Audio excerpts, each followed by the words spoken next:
je vais pas changer une virgule à ce que tu as dit, Vincent, même si je suis pas d'accord sur la fin de ton exposé. Sur le fantasme. Mais sur tout ce que tu as dit, oui, bien sûr qu'on est obligé. Rappelle-toi, il y a pas longtemps, quand on en avait parlé, bien sûr que les supporters marseillais doivent remercier la famille Dreyfus, parce qu'à l'époque, le club était mal, il est venu, il y a un centre d'entraînement digne de ce nom, voilà, il y a eu un titre entre-temps. Alors bon, les supporters se sont plaints, et je pense qu'ils se sont mal comportés avec l'actionnaire à un moment donné. Donc tout ça, je change pas une virgule. Par contre, sur l'épilogue là que tu nous dis, que tu nous donnes, pour moi, les supporters marseillais ne sont pas trop exigeants.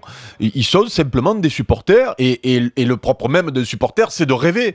Et de rêver, c'est quoi? C'est pas de rêver d'être la sauce là, comme tu dis. C'est de rêver d'être le PSG ou d'être Monaco. Non, et donc pour ça, eh ben, qu'est-ce qu'eux, ils se disent quoi? Et c'est ce que, rappelle-toi, il y a quelque temps, j'avais dit merci pour tout ce que vous avez fait. Maintenant, s'il vous plaît, essayez de trouver un investisseur capable de rivaliser avec ces gros clubs. Alors moi, je veux bien, aujourd'hui, on m'explique. Non, mais moi, aujourd'hui, on m'explique qu'il n'y a pas d'acheteur pour l'OM. Oui, ben, il n'y a pas d'acheteur. Si tu la vends pas ta voiture, il n'y a personne qui veut l'acheter. Quand tu n'as pas envie de la vendre. Il a été mis sur le bon coin. Et voilà. Ça, c'est pas, il n'y a pas eu beaucoup de. Moi, je te dis que ce club-là intéresse ou intéressera des investisseurs, parce que c'est un club qui a une grosse image.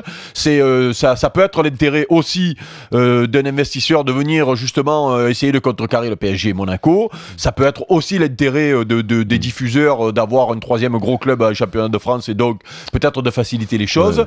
Voilà. Donc Sochaux sera vendu avant. Donc pour moi,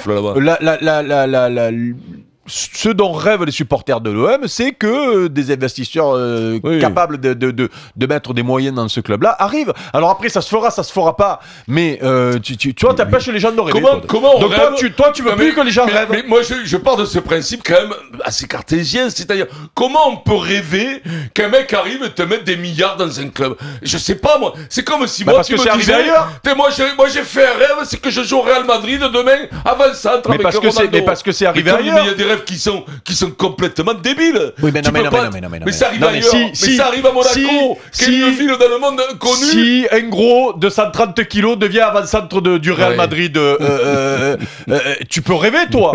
Là, c'est pareil. Il y a des gros investisseurs qui sont arrivés dans des clubs. Donc les Marseillais rêvent. Ils rêvent pas d'un truc qui n'est jamais arrivé. Il y a des rêves qui sont pas. Alors un rêve, c'est jamais tout. Des fois, il faut quand même que ça se rapproche un peu de la réalité. Autrement, c'est complètement absurde.